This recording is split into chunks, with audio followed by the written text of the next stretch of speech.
Hi students, आज के session में हम पढ़ेंगे डायरेक्ट एंड इनवर्स प्रोपोर्शन। क्या होते हैं डायरेक्ट एंड इनवर्स प्रोपोर्शन? पहले हम पढ़ेंगे डायरेक्ट प्रोपोर्शन। क्या होता है बेटा? डायरेक्ट प्रोपोर्शन में हमारे पास कोई भी कंडीशन दी होती है किसी भी चीज़ का, जैसे कि यहाँ पे एग्जांपल में दिया है कि cost of 1 kg sugar is 36। Okay, तो यहाँ पे हमारे पास दो चीज़ें दी हैं। एक तो मतलब उसका कॉस्ट दिया है कि आपके पास जो 1 kg शुगर है वो कितना 36 का आएगा, और उसकी क्वान्टिटी दी है कि 1 kg आएगा। ठीक है, तो बेटा डायरेक्ट प्रोपोर्शन में क्या होता है, यहाँ हम थोड़ा सा लिख के समझेंगे कि यहाँ पे हमारे पास क्या है, केजी में उसकी क्वांटिटी है और यहाँ पे उसका प्राइस है। ठीक है, तो यहाँ पे आप देख रहे हैं 1 kg जो शुगर है आपकी कितनी 36 की आ रही है। ठीक है, और इस तरीके से आप जब 2 kg करोगे, ठीक है, तो ये क्या हो जाएगी आपकी 72 हो जाएगी। तो इस तरीके से जो डायरेक्ट प्रोपोर्शन होता है बेटा, उसमें क्या होता है कि आपका दोनों चीज़ें साथ में इंक्रीज होती हैं। ठीक है, दोनों चीज़ें जो होती हैं साथ में इंक्रीज। देखो यहाँ पे 1 kg था, प्राइस 36 था, यहाँ पे हमारा केजी में क्वांटिटी उसकी बढ़ी है तो उसका प्राइस भी बढ़ गया है। ठीक है, तो जो डायरेक्ट प्रोपोर्शन होता है उसमें क्या है, दोनों चीज़ें इंक्रीज होती हैं। ठीक है, तो यहाँ पे हम देखेंगे और एग्जांपल दे रखा है, वेट ऑफ शुगर, वेट बढ़ रहा है, पहले 1 था, 3 kg का निकाला है। ठीक है, कॉस्ट भी बढ़ जाएगा, कितना 108 हो जाएगा। ठीक है, फिर आप 5 kg शुगर कर दोगे। ठीक है, अभी आप क्या ले रहे थे 3 kg, आप 5 kg लोगे तो उसका क्या हो जाएगा 5 हो जाएगा। ठीक है, मतलब इनका एक कांस्टेंट निकलता है, जैसे 1/36 करेंगे।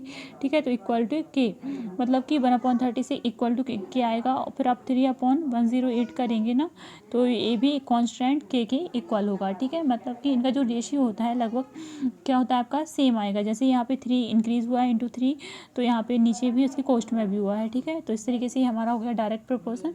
अब बेटा इनडायरेक्ट प्रोपोर्शन क्या होता है, उसमें क्या होता है बेटा कि एक चीज़ इंक्रीज होती है और एक चीज़ आपकी डिक्रीज होती है, दोनों चीज़ें एक साथ नहीं बढ़ती हैं। तो यहाँ पे डायरेक्ट के क्वेश्चन दिया है, एग्जाम्पल 1 दिया है, कैसे आप सॉल्व करोगे, एक्स एंड वाई मान लेंगे और जो भी आपके पास क्वांटिटीज दे रखी हैं उनको आप ना यहाँ पे राइट करेंगे। ठीक है, यहाँ पे देखिए माना गया है, दोनों की वैल्यू निकाली है, क्रॉस मल्टीप्लिकेशन करके सॉल्व कर दिया है। देखो फर्स्ट वाला हम कर लेते हैं, यहाँ पे ये x1 बोल दिया है 5, y1 दिया है 2 10, x2 की वैल्यू है 2। ठीक है, y2 की वैल्यू हमको फाइंड करनी है, तो जितनी भी वैल्यूज हैं उनको हम पुट करेंगे और क्रॉस मल्टीप्लिकेशन करके इसको क्या कर देंगे, सॉल्व करेंगे, y2 आ जाएगा। ठीक है, तो ये हमारा होता है डायरेक्ट प्रोपोर्शन। ठीक है, अब हम करेंगे बेटा इनडायरेक्ट प्रोपोर्शन के बारे में डिस्कशन।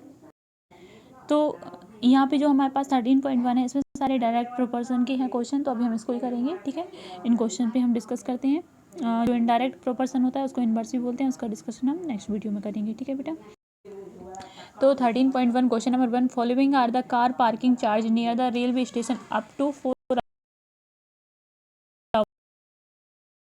चार्ज है पार्किंग का कि कितने घंटे में कितना रहेगा। ठीक है, तो यहाँ पे आपके पास देखो क्या गिवन है, पहले 4 आवर्स का जो निकालेंगे वो 60 है, फिर 8 का 100 है, 12 का 140 है। ठीक है बेटा, तो आपको चेक करना है, check the parking charge are direct proportion to the parking time. तो जो मतलब कि जो पार्किंग चार्ज है और जो पार्किंग टाइम है, दोनों जो है वो डायरेक्ट प्रोपोर्शन में है कि नहीं आपको बताना है। मतलब कि दोनों का इंक्रीजमेंट हो रहा है, आप देख रहे हो।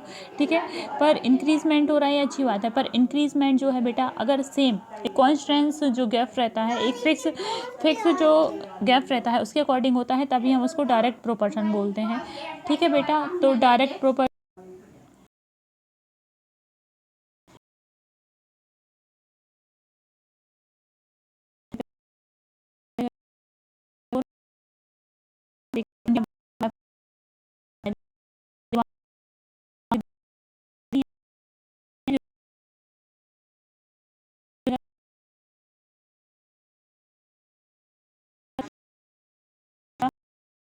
टेबल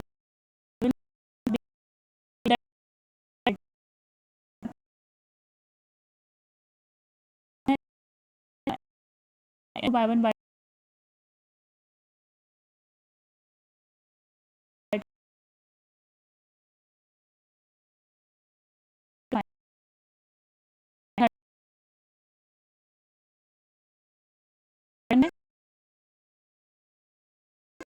क्वेश्चन 7 पे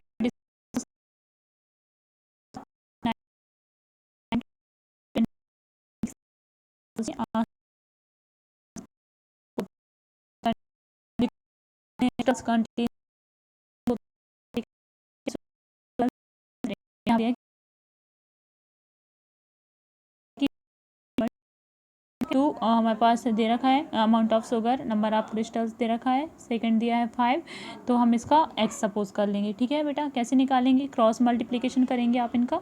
ठीक है, 2/9 इंटू 10⁻6 अपॉन 5/x आ जाएगा। ठीक है, यहाँ पे लिखा हुआ है, क्रॉस मल्टीप्लिकेशन करेंगे आप, x का 2 में इंटू होगा तो क्या हो जाएगा आपका 2x हो जाएगा, इंटू इसका 9 में 5 का होगा, तो हम इसको एक साथ लिखेंगे 9 इंटू 5 इंटू 10 की पावर क्या है 6 है। ठीक है, इस तरीके से आप लिख देंगे और फिर इंटू करेंगे, ये जो 2 है आपका डिवाइड में आ जाएगा। ठीक है, और इसको आप सॉल्व करेंगे तो आपके पास इस तरीके से आंसर आ जाएगा। ठीक है, अब सेकंड बोला 1.2 का, तो ये भी आप क्रॉस मल्टीप्लिकेशन करके बाय सपोज करके निकाल लेंगे। ठीक है बेटा, क्वेश्चन नंबर 8 है, Rashmi has a road map with a scale of 1 centimetre representing 18 kilometre.